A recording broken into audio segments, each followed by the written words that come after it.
MOISE Gospel TV.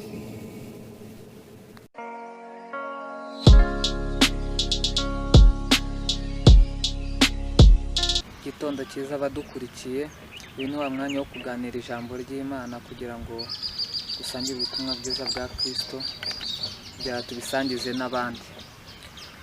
Turabashimiye kubwo ibikorwa byanyu mujya mukomeza kudukurikirana mu koherezanya ubutumwa kugira dukomeze ijambo ry'Imana. Anga ni MOISE Gospel TV ducisha ijambo ry'Imana kugira ngo twamamaze ubutumwa bw'Imana. Ndabashimiye kandi mbasuje mu izina rya Yesu aho muherereye hose. No munsi ijambo ry'Imana nashatse ko twiga ijambo ry'Imana. Intego yacu yo kubwiriza ijambo ry'Imana ni uguhera mu rubyiruko, kuko natwe turi urubyiruko niho twabonye ko byinshi ariho bipfira, niho twashatse kugira ngo ariho dutangira kugira ngo tugende tuzamuka.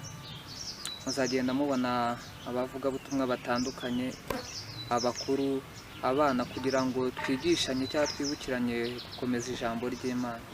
Uyu munsi rero ijambo ry'Imana tuza kuganiraho ni ijambo ryiza, ndabizi ko uza kuryumva uraza kuburyoherwa. Ibitekerezo byanyu ni iby'ingenzi kandi biratwubaka, mudutera kuraje, mukomereza aho ngaho, Imana ibaha umugisha. Ijambo ry'Imana ry'uno munsi twateguye riri muri Zaburi 116 umurongo waho wa mbere. Kadusome mu izina rya Yesu. Nkunda Uwiteka yuko yumvise ijwi ryanjye no kwinginga kwanjye, kuko yantegeye ugutwi, nicyo gituma nzajya mwamamaza nkiriho. Ijambo ry'Imana rero turabashimiye, dukomeza gukurikirana rino jambo ry'Imana. Ubundi ijambo ry'Imana nzajya nubaha Uwiteka mu gihe nkiriho. Bishatse kutubwira iki? Ni ukuvuga ngo ubuzima bwacu bwa buri munsi dukomeza gukurikirana ijambo ry'Imana ni ingenzi kuri twebwe. Turabasaba yuko mwadufasha tukungurana ibitekerezo, mugakomeza kuduhugura. Ababyeyi baturuta, ubundi ijambo ry'Imana rya tuganireho kugira tuze kubihuza na rino jambo. Ijambo ry'Imana kugira ngo rikure mu muntu hari aho bihera. Sibyo ko nsigaye mbona muri ino minsi hari urwego twasimbutse nk'abakristo. Hari urwego twasimbutse rw'ingenzi twari kubanza kubakiraho nk'abakristo kugira ngo tumenye gukizwa icyo ari cyo. Niyo mpamvu usanga uno munsi dukizwa ejo tukajya mu bindi, kuko hari urwego twasimbutse. Ariko urwo rwego twasimbutse ni indangagaciro, kuko indangagaciro zacu za buri munsi nizo zituma ubukristo bwacu bwegera hejuru, nta mpamvu yo gucika intege. Ariko mu gihe nta ndangagaciro ntibikunda. Sasa iyo wigisha ijambo ry'Imana, iyo utanga ingero umuntu abasha kubyumva akabisobanukirwa. Indangagaciro ku buzima bw'umukristo nibwo bw'ingenzi, niyo primary yo gutangiraho kugira ngo ubone indangagaciro. Rero indangagaciro ziranga umukristo nta zindi. Ni ikintu cyose uzi ko cyakwambura ishema muri wewe, kikaguhesha izina ry'urwango ku buryo n'umuturanyi wawe akubonamo icyo uri cyo uwo munsi. Umuntu ufite indangagaciro biragoye kumenya uwo ari we. Hari password, hari ibanga yibikiye rijya rituma buri wese atabasha kumenya uwo ari we. Birafasha rero umuntu yafite indangagaciro mu bukristo bwe kugira ngo abashe kuba umuntu wuzuye. Ubwo rwego rero ndikubwira twasimbutse ni indangagaciro. Ndabaha urugero. Ubundi umukobwa ufite indangagaciro cyangwa umuhungu ufite indangagaciro muri sosiyete aratinwa kandi arubahwa kubera ko afite indangagaciro. Uriya umuhungu ufite indangagaciro, iyo mu mudugudu cyangwa hatuye afite indangagaciro, nta mukobwa cyangwa se undi muntu uwo ari we wese wapfa kumubwira ibyo yiboneye, kuko aramutinya, ntazi ibimurimo. Ariko rero igihe muri twebwe nta ndangagaciro ufite, biroroshye kugira ngo tubashe kumenya icyo uri cyo. Icyo uri cyo rero kiragoye kandi ntago bikunda mu gihe muri twe tudafite indangagaciro. Niyo mpamvu ujya ubona uno munsi twakijijwe, ejo ugasanga turi mu bindi kumva. Ariko rero icyo dusabwa nk'urubyiruko kugira tugire indangagaciro muri twebwe, kugira ngo tube abakristo muri twebwe tugire indangagaciro. Iyo ufite indangagaciro uri umukobwa, nta muhungu wagutinyuka kukubwira ibitagufitiye akamaro, kuko yakubonye aragutinya kuko wihaye indangagaciro. Igihe rero wimye indangagaciro nk'umuhungu, niyo mpamvu uzasanga baza bagufata nta muntu ufite icyerekezo. Ariko umuhungu ufite icyerekezo wafashe indangagaciro muri we, bajya bamubona bakabona ni umuntu ukomeye, bagashaka ko abagira inama. Ariko kizakwereka umuhungu udafite indangagaciro cyangwa umukobwa udafite indangagaciro muri we, ahanyuze hose bamenya uwo ari we. Uriya n'umwana wa runaka akora iki. Ariko iyo muri we wamenye indangagaciro, biroroshye kugira ngo ubashe gukizwa. Rero impamvu nabwiraga ko twasimbutse indangagaciro, ko twasimbutse gukizwa, ni indangagaciro twasimbutse. Indangagaciro bidufasha gukizwa. Umukristo udafite indangagaciro aba akiri hasi. Biragoye kwiga primaire ngo nuyisoza ngo ujye muri kaminuza, ntacyo wakoramo. Ariko igihe muri we wabanje kwiga primaire, ukiga secondaire, kaminuza wajyamo hari ibyo byinshi baramenye barateguye. Rero no mu bukristo, iyo udafite indangagaciro, udafite guca bugufi, udafite kumvira, birakugora kugira ngo ubashe kuba umukristo wuzuye. Umukristo wuzuye si izina. Umukristo wuzuye ni igihe akora ibitunganye, werera abandi imbuto, apana ibitumbwe. Uwo rero niwe mukristo. Rero kugira dufatanye n'ababyeyi cyangwa abana ababyeyi n'abakuru, kugira dufatanye kumva ijambo ry'Imana, nta kindi bidusaba. Ntago ari amafaranga, ahubwo biradusaba kwegerana, tukongera nk'umuryango tugahura, tukumva ijambo ry'Imana duhereye iwacu mu ngo. Muri ino minsi abantu bose bayiharaje imvugo ivuga ngo baradufungiye gusenga. Oya, ntago badufungiye gusenga, ni presi yaho twasengera kubw'impamvu yo kwirinda icyorezo. Ariko iwacu mu rugo ntago batubujije gusenga. Ntago waba uteranya umugore n'abana bazi ngo leta ngo ije kugufata mwasenze. Oya, ahubwo mu gihe muri twebwe tutari twemera ko urusengero rwa mbere ni njyewe, ni wewe. Ubwo nirwo rusengero rwa mbere. Igihe muri we wabashe kumva ko uri urusengero, igihe muri we wabashe kumva ko uri umuvugabutumwa muri we, birakomeye yuko waba umugabo ukomeye. Biroroshye kugira ngo ubashe gukizwa. Rero muri twebwe igihe dufite indangagaciro, undi impamvu nagarutse ku ndangagaciro nuko ari bwo bukristo bwa mbere. Nuko ari bwo bukristo bwa mbere dushingiraho tuvuga ko uriya muntu ari umukristo. Igihe utagaragaje indangagaciro nk'umukristo, biragoye kugira tuvuge ko uri umukristo. Ubukristo si izina. Oya, ubukristo ni imbuto nziza. Ni uko uvuga, ururimi rwa magambo rusohoye, message utanze bijya bitworera kumenya uwo uri we. Iyo message utanze message itari nziza kuri wewe, biroroshye kujya kumenya icyiciro tugushiramo. Eri jambo ry'Imana ndashaka kubabwira, nayo mbabwiye ibiranga umukristo cyangwa urwego twahera kugira ngo tuba abakristo nta rundi. Ni ukubanza kwiga indangagaciro kugira tumenye gukizwa, tumenye ubukristo muri twebwe. Umukobwa ufite indangagaciro uramumenya, ntaba ashaka umunyuzamo ijisho ngo amumenye atabashije kumwigaho. Umusore ufite indangagaciro muri we, nuko umuhungu wabashe gusobanukirwa icyiza n'ikibi, agatoranya aho yicara, ntago yicara ahabonye. Umukristo wese yaba ukuze cyangwa umutoya ntiyemerewe, aratinywa kandi arubahwa kubera ko afite indangagaciro.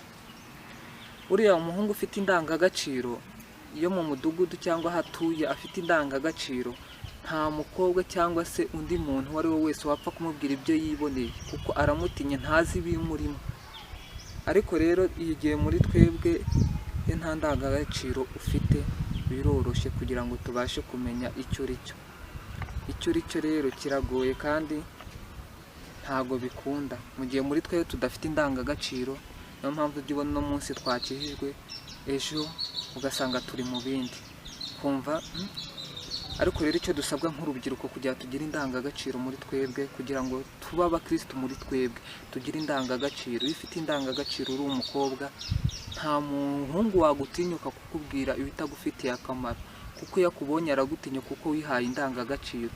Igihe rero wimye indangagaciro nk'umuhungu, niyo mpamvu uzasanga baza bagufata nta muntu ufite icyerekezo. Ariko umuhungu ufite icyerekezo wafashe indangagaciro muri we, bajya bamubona bakabona ni umuntu ukomeye, bagashaka ko abagira inama.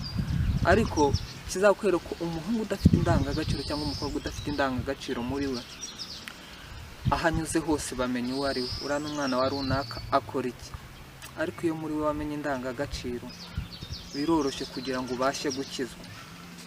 Rero impamvu nabwiraga ko twasimbutse indangagaciro, ko twasimbutse gukizwa, ni indangagaciro twasimbutse.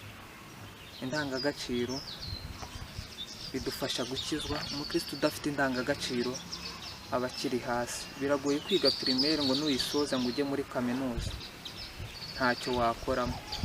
Ariko igihe muri we wabanje kwiga primaire ukiga secondaire, kaminuza wajyamo hari ibyo byinshi baramenye barateguye. Rero no mu bukristo iyo udafite indangagaciro, udafite guca bugufi, udafite kumvira, birakugora kugira ngo ubashe kuba umukristo wuzuye. Umukristo wuzuye si izina, umukristo wuzuye ni igihe akora ibitunganye, werera abandi imbuto apana ibitumbwe. Uwo rero niwe mukristo. Rero kugira dufatanye n'ababyeyi cyangwa abana ababyeyi n'abakuru, kugira dufatanye kumva ijambo ry'Imana, nta kindi bidusaba. Ntago ari amafaranga, ahubwo biradusaba kwegerana, tukongera nk'umuryango tugahura, tukumva ijambo ry'Imana duhereye iwacu mu ngo. Muri ino minsi abantu bose bayiharaje imvugo ivuga ngo baradufungiye gusenga. Oya, ntago badufungiye gusenga, ni presi yaho twasengera kubw'impamvu yo kwirinda icyorezo. Ariko iwacu mu rugo ntago batubujije gusenga. Ntago waba uteranya umugore n'abana bazi ngo leta ngo ije kugufata mwasenze. Oya, ahubwo mu gihe muri twebwe tutari twemera ko urusengero rwa mbere ni njyewe, ni wewe, ubwo nirwo rusengero rwa mbere. Igihe muri we wabashe kumva ko uri urusengero, igihe muri we wabashe kumva ko uri umuvugabutumwa muri we, birakomeye yuko waba umugabo ukomeye, biroroshye kugira ngo ubashe gukizwa. Rero muri twebwe igihe dufite indangagaciro, ubundi impamvu nagarutse ku ndangagaciro nuko ari bwo bukristo bwa mbere, nuko ari bwo bukristo bwa mbere dushingiraho tuvuga ko uriya muntu ari umukristo. Igihe utagaragaje indangagaciro nk'umukristo, biragoye kugira tuvuge ko uri umukristo. Ubukristo si izina, oya, ubukristo ni imbuto nziza, ni uko uvuga, ururimi rwa magambo rusohoye, message utanze bijya bitworera kumenya uwo uri we. Iyo message utanze message itari nziza kuri wewe, biroroshye kujya kumenya icyiciro tugushiramo. Eri ijambo ry'Imana ndashaka kubabwira, nayo mbabwiye ibiranga umukristo cyangwa urwego twahera kugira ngo tuba abakristo nta rundi, ni ukubanza kwiga indangagaciro kugira tumenye gukizwa, tumenye ubukristo muri twebwe. Umukobwa ufite indangagaciro uramumenya, ntaba ashaka kumunyuzamo ijisho ngo amumenye atabashije kumwigaho. Umusore ufite indangagaciro muri we nuko umuhungu wabashe gusobanukirwa icyiza n'ikibi, agatoranya aho yicara, ntago yicara ahabonye. Umukristo wese yaba ukuze cyangwa umutoya ntiyemerewe. Rero njyewe MOISE uwo ndiwe kano kanya biroroshye kugira ngo menye uwo ndi uno munsi, ariko ejo sinzi uwo nzaba. Ni ukuvuga ngo nk'umukristo ugomba kumenya uwo uri uno munsi, kuko ejo ntuzi uwo uzaba uri we. Ni ukubanza kubaka urugero rumwe uno munsi kugira ngo ejo uzaba ukomeye. Igihe muri we muri uno munsi utari wamenya uwo uri wo, ukagenda gahoro gahoro, utabasha kwimprovinga muri wewe ngo umenye ejo nzaba iki. Abantu baravuga ngo se ejo nzaba iki, biragoye kumenya ngo ejo uzaba iki. Ariko hari ikintu cyagufasha, ese ejo nzaba iki? Ni ubwenge, ni ubumenyi, ni uguca bugufi, ni discipline. Iyo ufite ibyo bintu byagufasha 90% kumenya uwo uzaba ejo. Umukristo nyawe ni umuntu muri we wiremeyemo ibyishimo muri we. Mu gihe yahuye n'ibibazo ntajya yemera kugira ngo yemere ko umutima we cyangwa isura yerekana ibibazo. Igihe cyose yerekana ibyishimo muri we, yerekana ikimunezeza muri we, yerekana icy'ingenzi. Uriya umuntu afite umujinya, uwo ni umuntu w'ingeso mbi. Afite umujinya, umuntu ubika umujinya, uwo muntu ni umuntu wo kwitonderwa, kuko muri we hari ikintu aba yaratakaje. Ariko umuntu wize guca bugufi muri we, akemera ko ikintu cyose kije acyakira adateye amagambo menshi, agaca bugufi, habasha kuba umutsima. Rino jambo mwakoze kuryumva ndabizi kumva ubundi mu ijambo ry'Imana sinkubwiye hari ibintu byinshi uzabasha gukuramo. Sinkubwiye ngo wumve icyo natangiriyeho uherutse ku cyo numvisha, ahubwo ufate icyumva cyakunaniye mu byo nabashije kuvuga, mu cyo Imana yashatse ko tuganira, kugira ngo ubashe kukiga muri wewe. Kwiga ni gahoro gahoro, uzacika intege. Mu byo uzaheraho wiga guca bugufi bazagusuzugura, ngiye muri wowe uziga kubaha bazaguca intege, ugendana bazaguca intege. Ariko ikintu cyose ugenda wiga gahoro. Abari bose tujya tubona bakomeye nta kindi, bafashe umwanzuro ukomeye, bamwe bata imiryango yabo, ariko kugeza ubu ngubu ni abantu bakomeye. Ntago bavutse basanga ibintu bihari, oya, bakoresheje imbaraga zikomeye, imiryango yabo barayisiga kugira ubuzima bwabo bubeho neza. Rero nk'umukristo ntago bizagusabwa ngo uricaye, ahubwo ikintu cyatubereye indindizi nk'abakristo cya mbere kimwe nshingiyeho nzi neza ni ubujiji. Ubujiji nk'abakristo, mumbabarire kuvuga iryo jambo, nanjye ndimo ndibwira ikintu cyatunaniye nk'abakristo ni ubujiji. Tujya twumva ko ikintu cyose kizaza yuko twicaye twasenze. Isezerano ry'Imana ntago rizaza ari gusanga yuko wicaye iwanyu, oya, ni ikinyoma. Bizasabwa gukora kugira ngo Imana iri gusangisha wakoze washakishije. Ntago uzicara ngo mbarahabwa isezerano nzabona akazi hehe mu biro runaka. Ntago uzicara iwawe ngo bakubwire ati sasa ngwino dusinanye amasezerano tuguhaye akazi, oya, uzapurayinga. Hari aho uzatsindwa, hari aho uzatsinda. Rero ijambo ry'Imana riradufasha kugira ngo dusobanukirwe. Igihe twebwe nk'abakristo dufite ibintu bitatu bikomeye, ari byo ugenda wigeho ubikoreho practice, uzaba umukristo, uzaba utubwira ko nabishoboye. Icya mbere, ubanze ufate umwanya umenye abo mujya mugendana, uvuge aba bantu ni iki nzabakuraho, aba bantu ni iki nzabasha kubaha kizabagirira akamaro. Icya kabiri, uvuge ese ko muri ngiye ko nkijijwe, ni iki nakoze, ni iki natanze? Uzasanga ntacyo. Ni ukuvuga ngo icya kabiri, ujye uhora uzirikana ineza y'Imana kuba ubyutse ukiriho, ujye ushima Imana. Icya gatatu ari cyo ndangirizaho gikomeye, gikubiyemo ijambo rikomeye. Igihe muri twebwe twamenye ko ijambo ry'Imana ko turiganira tukariganiriza n'abandi, bizahera iwacu mu rugo kugira tubashe kubiha abandi. Ikindi gikurikiyeho ni igihe muri twebwe twafashe umwanya wo gusoma ijambo ry'Imana. Ijambo ry'Imana si ugutunga Bibiliya ngo tukazishyira mu byumba muri salo tugakora library, tutajya dufata n'iminota 5 tuvuge ngo Mana wakoze ko twabyutse, wakoze ko twari, wakoze ko twiriwe neza. Haleluya. Ijambo ry'Imana rero ry'uno munsi twaganiraga ku ndangagaciro. Hari urwego nk'abakristo twasimbutse muri uno mwanya, ariko hari urwego tugomba kubanzirizaho kugira ngo tubashe gukora, kugira tugire indangagaciro. Rero ndabashimira mwese abadukurikiranye aho muherereye hose, mukore subscribe kugira ngo na like, kugira ngo na comment mutubwiye ati twakomerezaho twakwigishanya kugira ngo ibintu bigende neza. Mushaka kuba mufite abana nabo bafite impano yo kuba baririmba cyangwa ikindi cyose cyagira urubyiruko akamaro, ijambo ry'Imana, message n'ibindi biganiro byafasha urubyiruko kuva mu byo barimo, muzatwandikire kuri zino nimero zikurikira kugira ngo tubashe kuzikurikirana, cyangwa baraza kudufasha baziye kuzishyira kuri screen kugira ngo tuzajye dukomeza. Namwe mushaka kuba mufite abana ariko cyangwa nawe ubwawe wumva ko ushaka gutambutsa ijambo ry'Imana bikagorana, ikikurimo si ukugira ngo tubaze tubabwiye muze, oya, wino uvugira ijambo ry'Imana.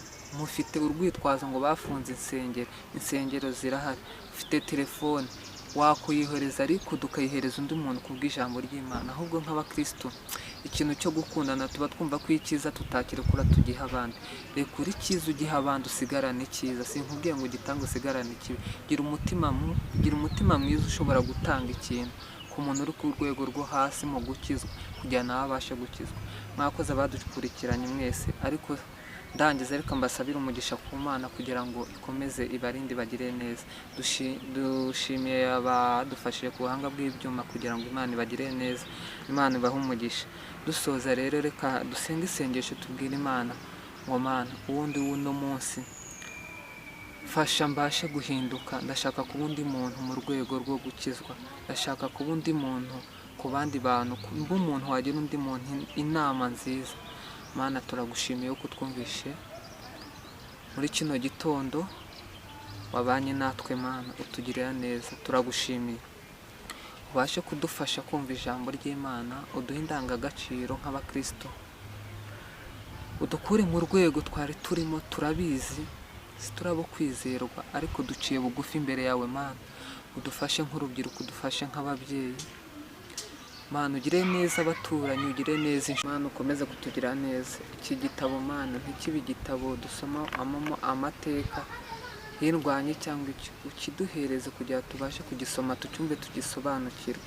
Umuririmbyi yararimbye aravuga ngo Uwiteka ari kumwe nawe, wa munyembaraga we, ntutinye ibibazo urimo uranyuramo uno munsi, umenye ko iby'uno munsi ejo bizaba ari bishyashya. Buri uko bukeye uzajya ubyuka uvuga ngo Mana wakoze. Kuko murakoze, mukomeze gukora subscribe kugira ngo ibiganiro dukomeza gukora muze kuba mubibona, kugira ngo ikintu cyose dukomeje kubagezaho mukomeze kugikurikirana. Mukore like, comment and share kugira ngo sangire ijambo ry'Imana. Murakoze.